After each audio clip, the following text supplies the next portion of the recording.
Hello, our second St Magnus Lent recipe is a couscous salad. It's very simple and the film is one I made many years ago with my friend Ruth Valerio, who now works for Tearfund. After the video, which is a lot of fun, there will be an interview with Ruth in which we talk about how important it is to really consider what we're eating and where we get our food from as we try to mitigate the effects of climate change. So you're starting? Yes, I'm starting. I hope Nick's got the thing running. Yeah. And then I'm going to turn around and smile at him. You're so professional. You know what you're doing. We got cake?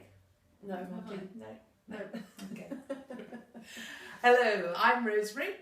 And I'm Ruth, and we are Kitchen Can, and we are here today celebrating all things fair trade because we are in the middle of Fair Trade Fortnight. So what have you got for us today, Rosemary? Well, we can make a salad because I think usually people think about tea, coffee and chocolate and maybe bananas. Yeah. But I've actually got some large grain couscous and I've just boiled that for 3 or 4 minutes really, and that's going into the bowl. And Can then you treat that the same as the regular couscous that most people know about? absolutely, and I've been utterly amazed. It doesn't seem to take any longer to cook. I've got a deal. I'll be chief chopper if you're chief tosser. No one's ever called me that before. Now that's warm, so it's really important to get some salt and pepper Yep. and some olive oil onto it. Okay. All right. And this is a fair trade couscous. This is from a company called Zaitun. And we're also going to use their olive oil. So tell me about this company. What Okay. makes them so special? There's a Palestinian fair trade company, and the extra virgin olive oil is absolutely delicious. I have a girlfriend who's worked with them a lot on their branding, and she's really complimentary about the flavour of the oil, not because it's fair trade, but because it's good. Yeah. Now look, you're cooking, you're playing with your hair. What are the children Sorry, I know, I ought to watching put it thinking? back on I will Hair next band time. or something. Next time, I promise. Absolutely. So for those watching who don't actually know what fair trade is, as well as this tasting very good, fair trade means that the people who've produced it have been paid a decent and a fair price. Absolutely. Which is a really important thing for us to be aware Well, of. especially because a lot of the products that are traditionally fair trade are from poorer countries. Yeah. And it's really essential that the farmers do get a good deal. I'm relieved you asked me that because I thought you were going to ask me what extra virgin olive oil was. No. Because you do Do you know, want don't to? you? Well, yeah, the virgin olive oil has obviously never had sex, and extra virgin olive oil has never even thought about it. And maybe hasn't even gone to see 50 Shades of Grey. I certainly haven't done that. Now, come on, back to the Okay, you're going to put matter at anything in hand. this? Yeah, look, here's some we did Okay. earlier. So I've Brilliant. chopped up some of the veg. Do you want all of this in there? Yeah, I think Yeah. so. Because the salad, literally, it comes from a Greek word, and it really means a little bit of anything you've got around. So that's basically what was in the bottom of my fridge. Okay. And I'm just going to put into that the leaf of the celery, which I always use. I love that vibrant green colour, which I just think is absolutely fantastic. What about a bit of lemon juice? Would you put some? Yes, you could put some lemon juice in. I just happen to have some here. There we are. Nice. And of course the whole purpose of citrus is to bring out the flavours of the other food. It's a real seasoning like salt and pepper. Yeah, wonderful. And it will really work well. And of course you do get fair trade on fruit as well. You do, and you get fair trade on vegetables. Green beans is the most obvious one. Yes. So really, fair trade is right across our shopping products, isn't it? Absolutely. And wherever we go, if there is a fair trade alternative, then we ought to be buying it because Indeed. we know that we'll be helping the people who've produced it. Yeah, absolutely. And this is just one recipe. We've got so much more to talk about.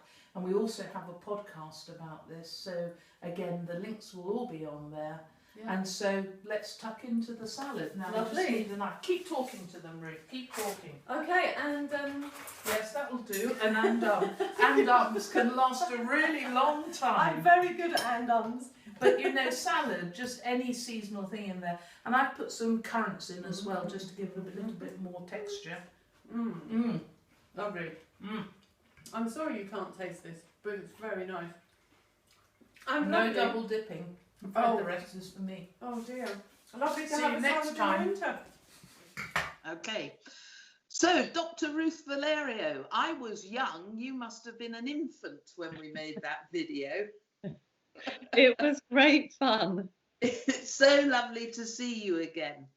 Now, can you just tell us your title at Tearfund? Sure. And just to say, we lived a little closer to each other when we made that video. We did. It And was another world, another kitchen. I know, and I'm very sad that I can't just pop round to your kitchen now, but one day I shall make a longer journey and come and see you.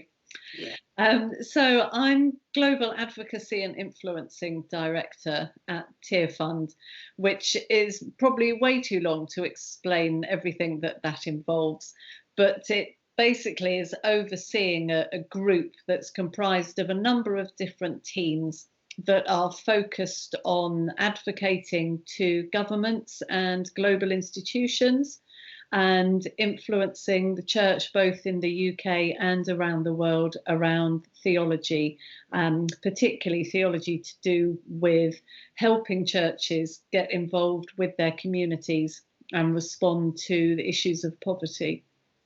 Incredible. I mean, I can't believe how you can ever clock off at the end of the day thinking you've finished. No, well, I don't often, but you have to, and then there's always another day. Yes. Well, at St Magnus, we're doing a series of 6 recipes for Lent. So really trying to get people to think a bit about their food and their ingredients and where it comes from. And I wanted to check in with you following our video to say, you know, as we come out of, or please God, come out of the COVID pandemic, do you think COVID has had any influence in making us think more about where our food comes from and who produces it and how it reaches us? I mean, can fair trade win, as we're talking in Fair Trade Fortnight, can fair trade win from what we've been through?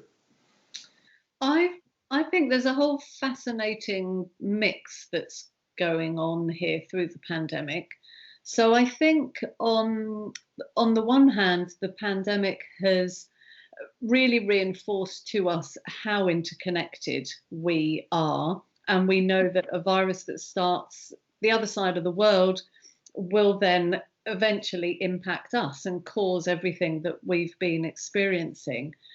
And we have had it brought really starkly in front of us just how damaged our relationship with the wider natural world is. Because we know, of course, that the pandemic isn't a natural disaster like an earthquake or something.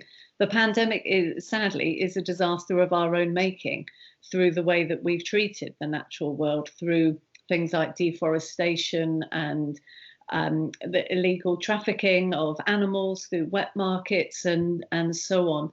So on the one hand, I think the pandemic has really shown us just how interconnected we are globally with other people and interconnected with the wider natural world. And it's had a lot of positives in terms of helping us appreciate the role that nature plays in our own well-being.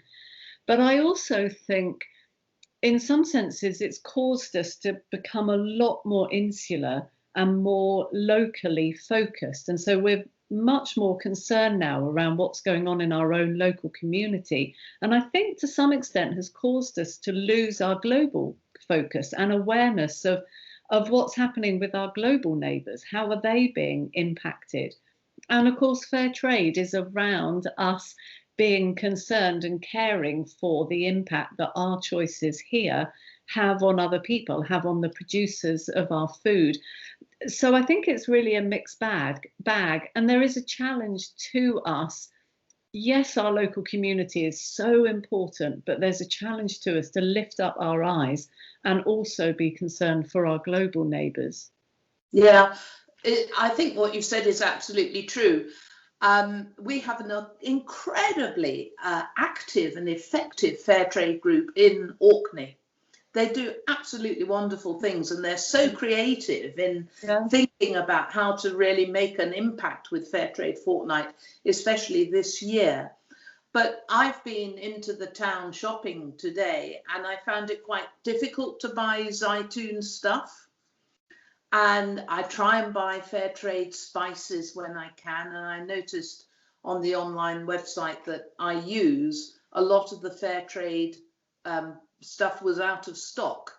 So I think there's probably a lot of shipping issues and probably harvesting issues that we don't even know about yet. I'm sure. I think the supply chain has been really damaged, and communities communities that are producing those goods are themselves faced with the impact of the pandemic and of the lockdown as well, and the devastation that that's causing. Yes. Your book that you wrote, or probably wrote not last year, but the year before, your book Saying Yes to Life, which was the Archbishop of Canterbury's Lent book last year. Fantastic read. Took me to places I simply hadn't been before. And I thoroughly enjoyed it. And as I was finishing it, I was so desperate to get a group of people together to discuss it. But of course, well, maybe next year. But did researching and writing that bring about any major changes for you in how you live your life?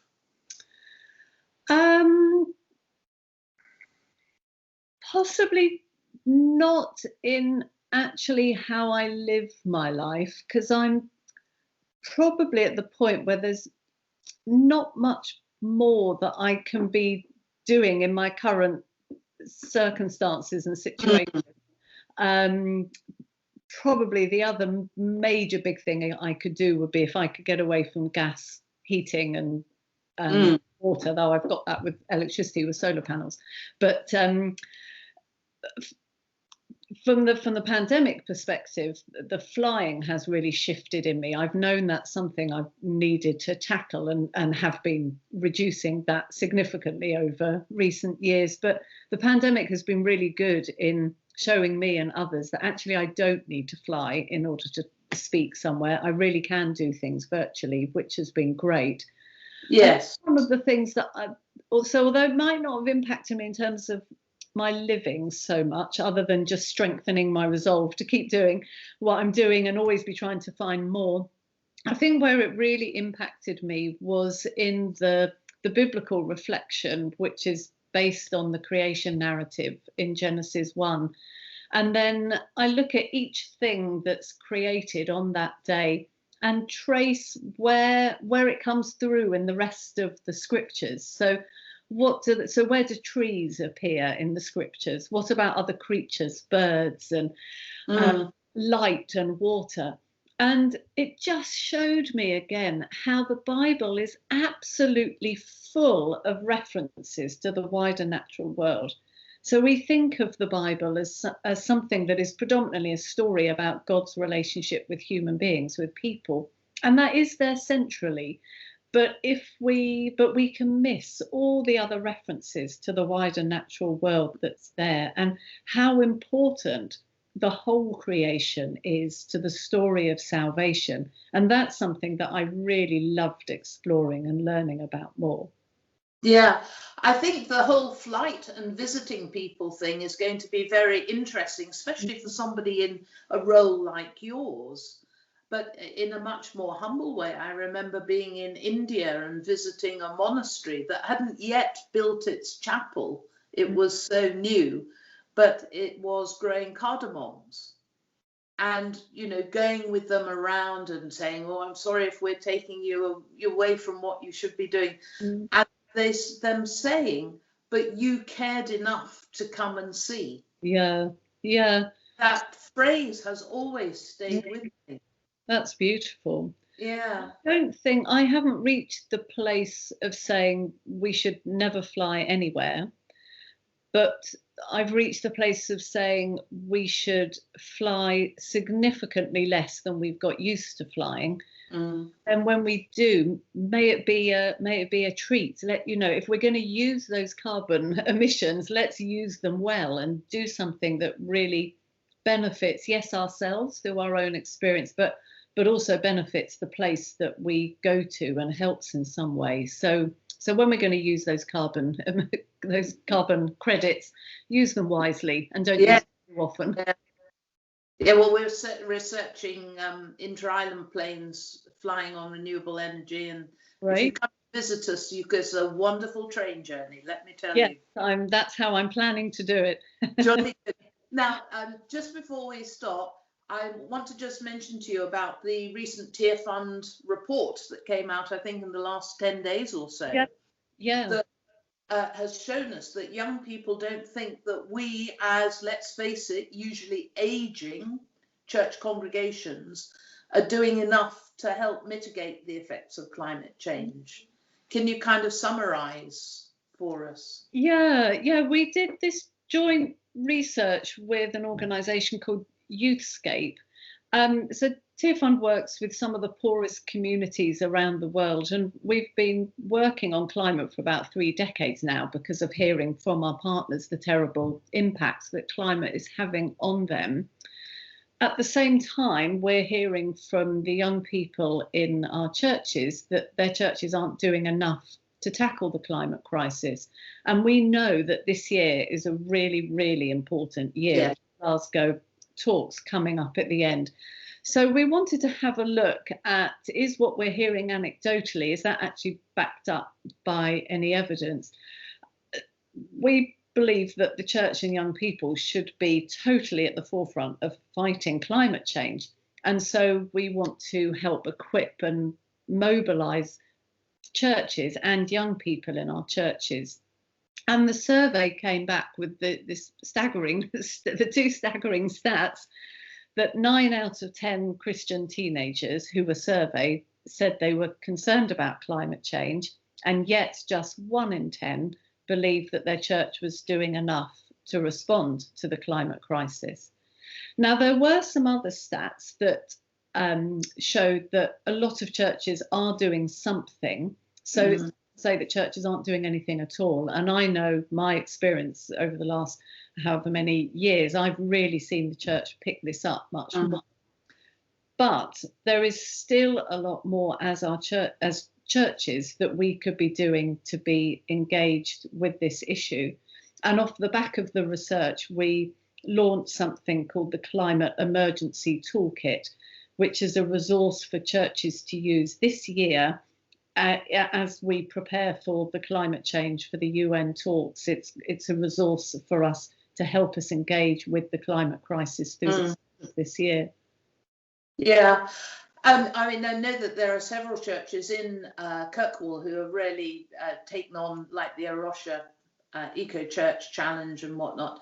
But you and I know, because we met over loads of rotting tomatoes, or trying to think how we could stop tomatoes that supermarkets didn't take, going to landfill, and what could happen locally. I say the sad thing is that they weren't rotting tomatoes. No, they were fabulous. Beautiful tomatoes all going to waste. Yes, yeah. But, we know that getting food to our homes is about 25% of our carbon footprint. So the wins to be had from making some changes in how we eat are amazing. Definitely. How I sometimes say the 4 main areas for us to make a change in are thinking about the food we eat, that is absolutely their top, and then how we get around, so travel, we already mentioned that, then the energy that we use, and finally the things that we throw away, and particularly thinking about plastic. So those 4 areas, we all do have the power to do something about this climate crisis, and food is one of the big areas that we can take action in, but then there are these other ones as well. So food, travel, energy and waste or plastic are the 4 key areas for me. Yeah, that's brilliant. Well, Ruth, I was looking for the recipe for our lovely couscous salad today, and I didn't find it, but we've got a ticker tape on the bottom of the film that people will have seen now. But I did find the recipe sheet from a Zaytun demonstration that you were at, that I gave. Yeah. Farmer who so wanted to get on the plane and go home. But the minute I started cooking, he was so engaged with it and trying to tell us about what he grew on his farm. It was brilliant. Yeah. We'll be using some of those recipes to demonstrate for St Magnus next week in our video. Oh, wonderful. What a great thing to be doing. And food is something that connects us and that inspires us, doesn't it? And we can connect with the whole world through food and through how we eat, either positively or negatively. It's up to us. Yeah, absolutely. Well, just great to speak to you, and make sure you come and see us in Orkney very soon. I will, as soon as I'm able to. Jolly good. Thank you. Bye.